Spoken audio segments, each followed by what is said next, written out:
Alors, je vous fais un petit tournage de nuit, c'est vous dire à quel point je suis motivée quand même. Hein. En fait, on m'a fait une petite réflexion par rapport à mon chien et forcément en moi ça a mis plein de petites connexions et je me suis dit que ce serait bien de faire un petit point là-dessus.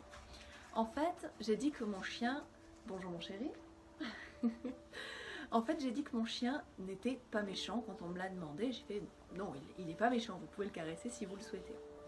Et la personne, enfin l'ami de la personne qui me demandait, a répondu oui, enfin, essaye de lever la main sur lui et tu verras s'il n'est pas méchant.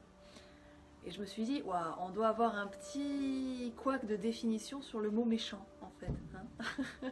C'est-à-dire que, bah, si mon chien répond, si on est sur le point de lui en coller une ou de m'en coller une, bah, c'est pas être méchant, c'est se protéger, c'est être en protection. Et on a de toute façon des difficultés, je pense, à comprendre, en tout cas à bien comprendre ce que signifie le terme méchant. Dans le sens où personne ne naît méchant. Il n'y a pas un bébé qui vient sur Terre et qui dit « bah moi je nais méchant », tu vois, dès la tétine, dès le biberon. Salut Lulu. Vous allez tourner comme ça ou... Ouais, d'accord. Donc il n'y a pas un bébé voilà, qui est méchant avec la tétine et puis qui vraiment, par rapport aux autres, on sait que celui-là, ça y est, c'est un gangster, quoi. Non, c'est quelque chose qui s'apprend. C'est quelque chose voilà, qui peut effectivement être transmis, mais c'est quelque chose qui s'apprend, c'est un apprentissage. J'ai l'image de l'éponge un peu, vous savez, on s'imbibe, on peut s'imbiber en fait de cette émotion-là, qui va créer ce qu'on appelle la méchanceté, mais on ne naît pas avec. Alors, où est-ce que je veux en venir? Eh bien, je veux en venir à 3 points qui font qu'on peut être méchant. Voilà, donc qu'un animal peut être méchant ou qu'un humain puisse être méchant, parce que c'est pas pour rien et j'ai identifié pour vous 3 origines possibles. La première, dont découlent également les autres, mais la première, c'est la souffrance. Quelqu'un qui est en souffrance intérieure et qui va projeter cette souffrance intérieure sur tous les êtres qui sont autour de lui.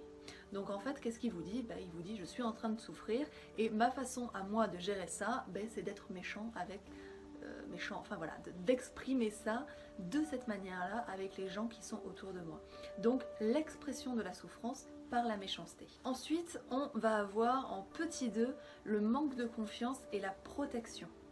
La protection, je me protège de cette manière-là parce que je me sens vulnérable en fait. Ça, on peut le voir avec des animaux, hein. On va avoir des agressions par peur, des chiens qui ne sont pas méchants par exemple, mais qui vont démontrer de l'agressivité parce que c'est leur protection. Et on peut également retrouver ça chez les gens, des gens qui ont en réalité, qui ont peur, qui manquent de confiance, et leur première réaction, ça va être justement l'attaque en fait, la défense par l'attaque. Donc voilà, la protection, la souffrance, la protection. Et la troisième, on le trouve autant chez les gens que chez les animaux, c'est l'absence de cadre, l'absence de limite, donc l'absence d'éducation et de la distinction entre le bon et le mauvais comportement. Alors, des individus qui manquent de cadre, il y en a plein, c'est pas réservé à l'espèce humaine, mais bon, on n'est quand même pas trop mauvais, et donc on peut avoir des individus qui vont exprimer des comportements de dominance par exemple parce qu'on ne leur a pas expliqué qu'il y avait un cadre et surtout on ne leur a pas fait respecter ce cadre. Donc du coup ils sont un petit peu en électron libre et ils affichent ce comportement là parce que quelque part voilà, elle est où la borne en fait, hein. Donc on va chercher la borne jusqu'à ce qu'on trouve la borne. Donc on est là, dominance, souffrance et protection. Voilà.